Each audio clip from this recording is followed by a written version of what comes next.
చిదంబరంలోని ఆకాశలింగం గురించి చెప్పబోతున్నాను. ఇదివరకైతే మనం అగ్నిలింగం చెప్పుకున్నాం, వాయులింగం చెప్పుకున్నాం, పృథ్వీలింగం గురించి కూడా చెప్పుకున్నాం కదా. ఇంకా ఈరోజైతే నాలుగో లింగమైన చిదంబరంలోని నాలుగో లింగమైన ఆకాశలింగం గురించి చెప్పుకుందాం. ఎందుకంటే చిదంబర రహస్యం అని కూడా ఈ ఆలయానికి పేరు. ఇంకా చిదంబరం నటరాజు ఆలయంగా కూడా పిలువబడుతుంది. సో దాని విశిష్టత ఏంటి, ఇక్కడ ఉన్న అంటే ఈ స్వామిని ఎలా పూజిస్తారు, ఇది ఎక్కడ ఉంది, అదన్నీ కూడా నేనైతే వివరిస్తాను. సో మీరు కూడా మీకు తెలిసిన ఏదైనా టెంపుల్ గురించి కూడా మాతో మాట్లాడాలనుకుంటున్నారా, అయితే స్క్రీన్ మీద అయితే నెంబర్ కనబడుతుంది కదా, దానికైతే కాల్ చేసేసేయండి. కాల్ చేసేసి నాతో అయితే మాట్లాడేసేయండి.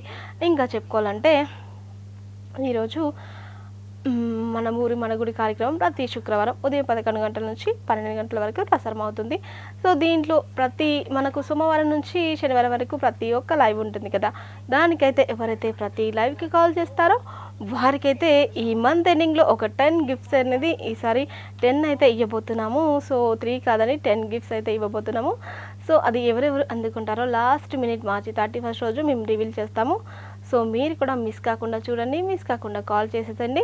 ఇంకా స్క్రీన్ మీద అయితే నెంబర్ కనబడుతుంది కదా, దానికైతే కాల్ చేసేయండి. కాల్ చేసేస్తే నాతో మాట్లాడేసేయండి. ఇప్పుడు మనం చిదంబర దేవాలయం గురించి చెప్పుకుందాం. చిదంబర దేవాలయం పరమశివుడికి అంకితమైన హిందూ దేవాలయం.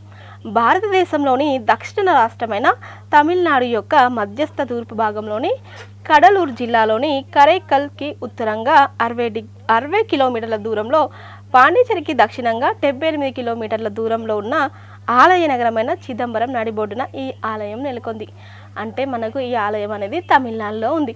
దాదాపు మన భారతదేశంలో ఉన్న ఆలయాలు అయితే ఎక్కువ శాతం తమిళనాడులో, తర్వాత కేరళలో, తర్వాత ఇంకా వేరే వేరే రాష్ట్రాల్లో ఉంటాయి కదా. ఎక్కువ అయితే తమిళనాడులో చాలా అంటే చాలా ఆలయాలు ఉన్నాయి. శివయ్యకు సంబంధించినవి కానీ, విష్ణు ఆలయాలు కానీ చాలా ఉన్నాయి. నిజంగా తమిళ వాళ్ళు అయితే చాలా అదృష్టవంతులు, ప్రతిసారి అన్ని ఆలయాలను దర్శించుకుంటారు కదా.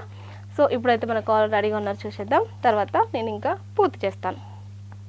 హలో హలో హలో హాయ్ అండి, నమస్తే. అదే టీవీ కూడా పెట్టలేదు కదా, చూడాలి కదా. హలో అదే టీవీ పెట్టలేదమ్మా, నేను చూసుకోవాలి కదా టీవీలో. హలో, మీరు కాల్ చేసినప్పుడు కొంచెం టీవీ వాల్యూమ్ తగ్గించండి. అలాగే కాల్ చేసినప్పుడు ఎలా మాట్లాడాలో కూడా తెలుసుకోండి ప్లీజ్. ఇప్పుడైతే మనము ఆలయం గురించి చెప్పుకుంటున్నాము కదా. తమిళ సంఘం సాహిత్య రచనల ప్రకారం సనాతన విశ్వకర్మల యొక్క వంశస్థులైన విధు వెలుగుడు పెరుమక్తన్ ఈ ఆలయం యొక్క పునఃసృష్టికి ప్రధాన రూపశిల్పి. ప్రాచీన పూర్వ మధ్యస్థ కాలంలో, ప్రత్యేకించి పల్లవ చోళ రాజుల కాలంలో ఈ ఆలయంలో పలు నూతన రూపకల్పనలు జరిగాయి. అంటే మనకు ఈ చిదంబర ఆలయం గురించి చాలా అంటే చాలా పురాతన ఆలయాలు, అంటే పురాతన కథ కూడా ఉంది. అలాగే ఈ చిదంబరం పల్లవ మరియు చోళరాజుల కాలంలో ఈ ఆలయంలో నూతన అంటే పాత ఉన్న గుడిని మంచి అంటే పునర్నిర్మించారంట ఈ పల్లవ రాజులు, చోళ రాజులు కూడా. అయితే మన హిందూ మత సాహిత్యం ప్రకారం చిదంబరం అనేది శివుని 5 పవిత్రమైన ఆలయాల్లో ఒకటి. ఇప్పటిదాకా చెప్పాను కదా, పంచభూత లింగాలలో శివయ్య కొలువై ఉన్నాడు కదా. సో ఈ పంచభూత లింగాల్లో చిదంబరం అనేది ఒక ఆలయం. ఇప్పుడైతే కాలర్ రెడీగా ఉన్నారు, చూసేద్దాం. సో కాల్ అనేది కట్ అయిపోయింది.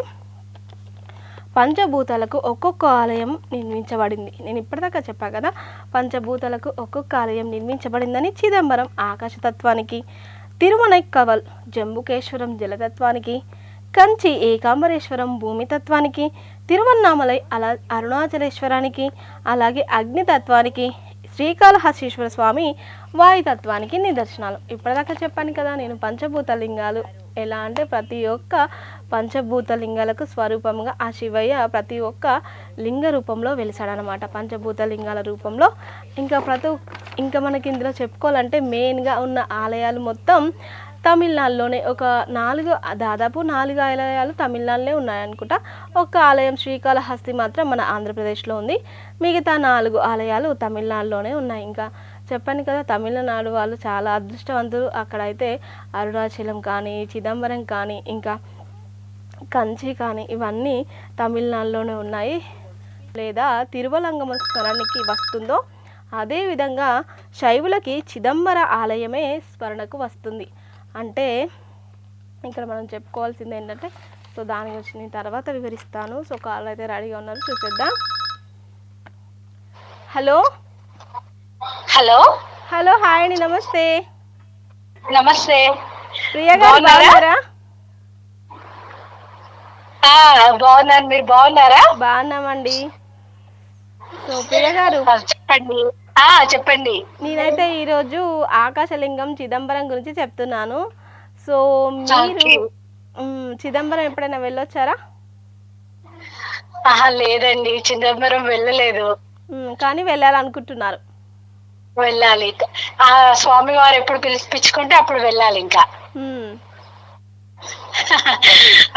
మనకి రావాలి కదండి, టైం వచ్చినప్పుడు ఖచ్చితంగా వెళ్ళి దర్శనం చేసుకొని వస్తాం చిదంబరేశ్వరుని. దేనికైనా సమయం రావాలంటారు. సమయం రావాలి, ఆయన కరుణా కటాక్షాలు మన మీద ఉండాలి. అప్పుడు తప్పకుండా అన్ని జ్యోతిర్లింగాలను దర్శనం చేసుకునే భాగ్యం లభించినప్పుడు ఖచ్చితంగా. అదే అండి, శ్రీశైలం మల్లికార్జున స్వామి దర్శనం అయితే అయిందండి ఒక రీసెంట్ లో, అంటే కొన్ని 2-3 months బ్యాక్. సో ఇప్పుడే అంటే 2-3 months బ్యాకేనా ఫస్ట్ వెళ్ళడం? అంత ముందు ఎప్పుడైనా వెళ్ళారా? లేదండి, వెళ్ళాము, ఇంతకు ముందు కూడా వెళ్ళాను. అప్పుడప్పుడు వెళ్తూ ఉంటాను. నిజంగా బాగుంటుంది కదండి శ్రీశైలం వెళ్ళేటప్పుడు. అక్కడ అసలు రోడ్లు అయితే నాకైతే భయం వేస్తుంది, అవి అంత లోయలుగా లోపలిగా ఉంటాయి, మళ్ళీ పైకి వెళ్ళడం కిందికి వెళ్ళడం అసలు ఘోరంగా ఉంటున్నాయి కదా. రోడ్స్ అయితే గుట్టల మించే ప్రయాణం ఉంటుంది కదా, కొండల మించి. ఘాట్ రోడ్స్ కదండి, మళ్ళీ అంతా ఎట్లా కానీ చాలా ప్రశాంతమైన వాతావరణంలో ప్రకృతిని ఆస్వాదించుకుంటూ వెళ్తూ ఉంటాం కదా, మనకి చాలా బాగుంటుంది. అంటే అది మెయిన్ వర్షాకాలంలో వెళ్తే బాగుంటుంది. ఇప్పుడు ఎండాకాలంలో అయితే చాలా వరకు చెట్లు అన్ని చాలా ఇట్లా ఎండిపోయి ఉంటాయండి, కొంచెం ఎండ విపరీతంగా ఉంటుంది అక్కడ ఈ టైంలో, ఎండాకాలం. ఇంకోటి సాగర్ ప్రాజెక్ట్ కూడా మనకి అంత కన్నుల విందుగా ఉండదు ఈ టైంలో, వాటర్ అంతా వచ్చినప్పుడు చూడాలి. కానీ ఆ ప్రకృతి, ఆ క్లైమేట్ నిజంగా చాలా బాగుంటుంది. మనం వెళ్తూ ఒకవేళ వాటర్ స్టార్టింగ్ సీజన్ లో, అంటే రైనీ సీజన్ స్టార్టింగ్ లో వెళ్ళామంటే మాత్రం అప్పుడే చిగురించిన చెట్లతో మా నీళ్లు నిండి ప్రాజెక్ట్ మొత్తం వాటర్ తో అసలు అక్కడ నుంచి రావాలనిపించదు ఇంకా తిరిగి. అవును, అంత స్వామివారి సన్నిధిలో అంత బాగుంటుంది శ్రీశైల మల్లికార్జున స్వామి. ఇంకొకటి భ్రమరాంబిక అమ్మవారి యొక్క దర్శనం కూడా అక్కడ చాలా అంటే చాలా శ్రేష్టం అన్నమాట. అమ్మవారిది శక్తిపీఠం కదా, ఇంకా అక్కడికి వెళ్తే బాగుంటుంది. అసలు ఆలయము చుట్టూ కూడా అక్కడ మనకు అదేంటంటే ఆలయం దగ్గర కూడా చుట్టూ కొండలే ఉంటాయి కదా, బాగుంటుంది. కొండలు ఉంటాయి, అమ్మవారు స్వామివారు ప్రత్యక్షంగా మనము దర్శనం చేసుకోగలిగే గొప్ప అనుభూతి అన్నమాట. శ్రీశైలంలో ఏంటంటే కేవలం స్వామివారు మల్లికార్జున స్వామివారు మాత్రమే కొలువై ఉండకుండా శక్తిపీఠమైన భ్రమరాంబిక అమ్మవారు కూడా మనం ఇద్దరు దర్శనం చేసుకోవచ్చు మనం. అదే అండి, యాక్చువల్లీ అక్కడ మన భ్రమరాంబిక అమ్మవారు అని ఎందుకు పేరు వచ్చింది అంటే, అక్కడ ఆ అమ్మవారి చుట్టూ టెంపుల్ లో మనం వినగలిగితే వెనక వైపు గుడి అమ్మవారిది ఎక్కడైతే స్థాపన ఉందో గర్భగుడి వెనక గోడ వైపు చెవు పెట్టి వింటే భ్రమరం యొక్క సౌండ్ వస్తూ ఉంటుంది అనమాట. భ్రమరము అంటే మనకు తెలుసు కదండి, తేనెటీగ లాంటిది ఉంటుంది, తుమ్మెద. ఆ సౌండ్ తో అమ్మవారు అక్కడ నెలకొలే ఇప్పటికీ మనకి తెలుస్తుంది. అంటే అవి తుమ్మెదలు సౌండ్ చేస్తాయి కదా, అలాంటి సౌండ్ వినబడుతూ ఉంటుంది అక్కడ, వినబడుతూ ఉంటుంది. అందుకే అమ్మవారి పేరు భ్రమరాంబిక అమ్మవారు అంటారనమాట. మన ఇంట్లో కూడా ఎప్పుడైనా మనస్ఫూర్తిగా శ్రీశైల మల్లికార్జున స్వామిని భ్రమరాంబికాని కొలిచి ఇంట్లో పూజ చేసుకుంటే స్వామి వారిని ప్రత్యేకంగా, ఆ ఇంట్లో ఆ రోజు ఆ అమ్మవారు భ్రమరం రూపంలో ఇంట్లోకి వచ్చి వెళ్తుంది అనమాట. ఓహో, అంటే ఆ తుమ్మెద రూపంలో వచ్చి వెళ్తుంది. తుమ్మెద రూపంలో ఇంట్లోకి వచ్చి మనకి ఆ రూపంలో సాక్షాత్కరిస్తుంది అనమాట అమ్మవారు. అంటే ఇప్పుడు మనం ఆ భ్రమరాంబిక అమ్మవారిని శ్రీశైల మల్లికార్జున స్వామి వారిని కలిపి కొలుచుకుంటున్నామంటే మాత్రం ఖచ్చితంగా మనకి ఆ రూపంలో దర్శనం ఇచ్చి వెళ్తుంది అంటారు ఇంటికి వచ్చి. అవునండి. నిజంగా ఇంకా శివరాత్రి ముందు వెళ్ళాలి. మేము వెళ్ళాము. అసలు దర్శనం ఎంత బాగయిందో. అమ్మవారు కానీ, అయ్యవారిని అలంకరించారు. అబ్బబ్బబ్బా! చూడడానికి కన్నులు సరిపోలేదు. మొత్తం గోల్డ్ తోటి చేశారు. బావుందండి నిజంగా. నాకైతే మళ్ళీ కళ్ళ ముందు కనిపిస్తుంది. నేను ఒక 4 టైమ్స్ వెళ్ళాను శ్రీశైలం. ఎప్పుడు వెళ్ళినా ఏదో ఒక తెలియని అనుభూతి అక్కడికి. తెలియని బావుంటది. అనుభూతి. ఇంకొకటి ఆ లింగం సైజ్ మనం అబ్జర్వ్ చేస్తే ముందు కొన్ని లోపలికుంటుంది. వందల సంవత్సరాల కనిపించదు కదా! మనకు తగ్గుతూ కొంచెమే పోతుంది. ఆ! కనిపిస్తుంది. అది దానికి ఏంటి అంటే సంబంధించి మనకి స్టోరీ కూడా ఉంది కదండీ ప్రియ గారు? అలా ఇంతకు ముందు చాలా పెద్దగా ఉండేదన్నమాట లింగము ఆకారము. హ్మ్. అది మన తాతల ముత్తాతల అప్పటి నుంచి చూస్తే గనుక అడుగుల ఎత్తులో ఉన్న లింగం కాస్త అక్కడ ఏంటి ప్రత్యేకత అంటే మనము శ్రీశైల మల్లికార్జున స్వామిని దర్శనం చేసుకున్నాము అని మనం ఇప్పుడు జనరల్ గా క్లాస్ రూమ్ లో అటెండెన్స్ ఎలా ఇస్తామండి, మన పేరు పిలవగానే హ్మ్. ప్రెసెంట్ అని టీచర్ ఎలా చెప్తుందో అక్కడ మనం వెళ్ళి దర్శనం మన తల నుదిటిని అక్కడ తాకాలన్నమాట. హ్మ్. అలా కొడుతూ ఉంటాం. ప్రతి భక్తుడికి అవకాశం ఉంటుంది శ్రీశైల మల్లికార్జున స్వామి. అలా వెళ్ళి తన ఈ జన్మలో ఒకసారి మనం వెళ్ళి అటెండెన్స్ ఇచ్చినట్టు అనమాట. అవునండి. స్పర్శ దర్శనము సెపరేట్ ఉంటుంది కదా! స్పర్శ దర్శనం టికెట్స్ కానీ ఏవైనా సో, అవి దానికి కూడా కొంచెం టైం లేదండి ఉంటుంది. హ్మ్. ఇంతకు ముందు ఇప్పుడు జనాభా పెరిగిపోయాక ఈ సిస్టమ్ వచ్చింది. అప్పుడు ఎలా ఉండేదంటే ఒకప్పుడట అమ్మమ్మ తాతయ్య అవును. ఎడ్ల వాళ్ళు బండ్ల మీద డైరెక్ట్ వెళ్ళేసి వెళ్ళి వాళ్ళ రోడ్డు తలను ఇక్కడ లింగానికి ఆనించి మొక్కేవాళ్ళంట కదా! అలా మొక్కడం వల్ల హ్మ్. అది సైజ్ అనేది తగ్గుతూ తగ్గుతూ తగ్గుతూ ఆ స్టేజ్ కి వచ్చేసింది. ఇప్పుడు శ్రీశైల మల్లికార్జున స్వామి యొక్క లింగ ఆకారం ఇప్పుడు చూస్తే లోపలికి అయిపోతుంది. అవును.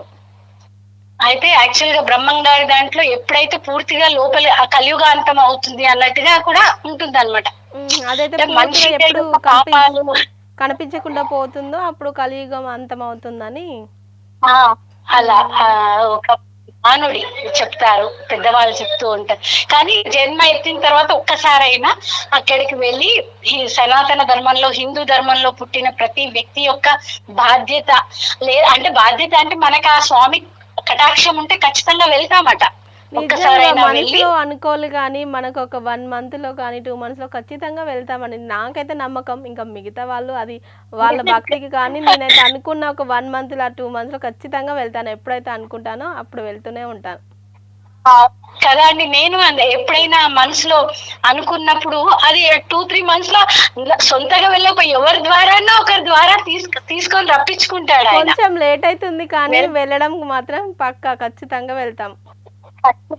పక్కాగా వెళ్తాము, దర్శనం చేసుకుంటాము.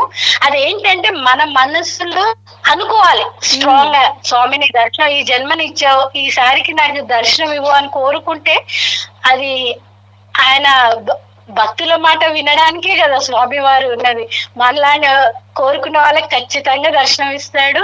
ఆ భాగ్యం ప్రతి ఒక్కరికి లభిస్తుంది. కానీ ఆ కోరుకోవడం విధానంలో ఉంటుంది కోరుకోవాలి. అనమాట. సో, ఆ శివయ్య కూడా ప్రతి ఒక్కరి మీద అనుగ్రహిస్తాడు కానీ ఇంకా తనకు నచ్చిన ప్రియమైన భక్తులను మాత్రం ఖచ్చితంగా తన దగ్గరికి పిలిపించుకుంటాడు. నిజంగా. అవునండి, ఖచ్చితంగా. అది ఆయన అవును. గురించి, ఆ శివయ్య గురించి తెలిసిన వాళ్ళకే అర్థమవుతుంది. ఎందుకంటే మనకు తెలుసు కదా! మన శివయ్య గురించి అలాగే చెప్పుకుంటూ ఉంటున్నాం. అసలు టైమే తెలీదు. ఎంత నాకు కూడా శివయ్య గురించి మాట్లాడుతూ అలా మాట్లాడాలనిపిస్తూనే ఉంటుంది. ఎంత మాట్లాడుకున్నా తనివి తీరదు ఆయన తనివి గురించి తీరదు. మాట్లాడు. అసలు రోజు పూజ చేసినా ఆయన తనివి పాట తీరదు. పాడాలి అన్నా హ్మ్. ఓం నమ శివాయ, ఏదైనా అరుణాచల శివ అనుకోనిదైతే నాకు రోజు గడవదు. నిజంగా ఆ శివయ్యని ఎప్పుడూ స్మరిస్తూనే ఉంటాను. అంతే అండి. మనం మనస్ఫూర్తిగా కోరుకోవాలి కానీ ఖచ్చితంగా అన్ని దర్శనం కానీ ఏదైనా ఆయన కటాక్షం ఖచ్చితంగా ఉంటుంది అందరిపైన. అవునండి. ఓకే అండి ప్రియ గారు. చాలా థ్యాంక్ యూ అండి. నిజంగా మీతో మాట్లాడితే నాకైతే ఒక ఫ్రెండ్‌తో మాట్లాడిన అనుభూతి కలుగుతుంది. మీరు, నేను సేమ్ శివయ్య భక్తులమే కదా! సో, అలా చెప్పుకుంటూ ఉంటే మనకి టైమే తెలీదు. నాకు కూడా సంతోషంగా అనిపిస్తుందండి. ఇప్పుడు వేవ్ లెంత్ అనేది ఉంటుంది కదా, ఆ భక్తుడి యొక్క వేవ్ లెంత్ ఉన్న భక్తుల మధ్య సంభాషణ హ్మ్. తృప్తిని ఇస్తుంది అనమాట. మనకి మనశ్శాంతి, తృప్తిని. సో, నాకు అలాగే నాకు తెలిసింది పూజ మీకు చెప్పడం, చేసుకుంటాను. మీకు తెలిసింది నాకు చెప్పడం అలా చెప్పుకుంటూ ఉండాలనిపిస్తుంది. థ్యాంక్ యూ అండి. Thank you. థ్యాంక్ యూ ప్రియ గారు. Thank you for calling. ఇలాగే ఇంకా మిగతా లైవ్స్ కూడా కాల్ చేస్తూ ఉండండి. ఓకేనా?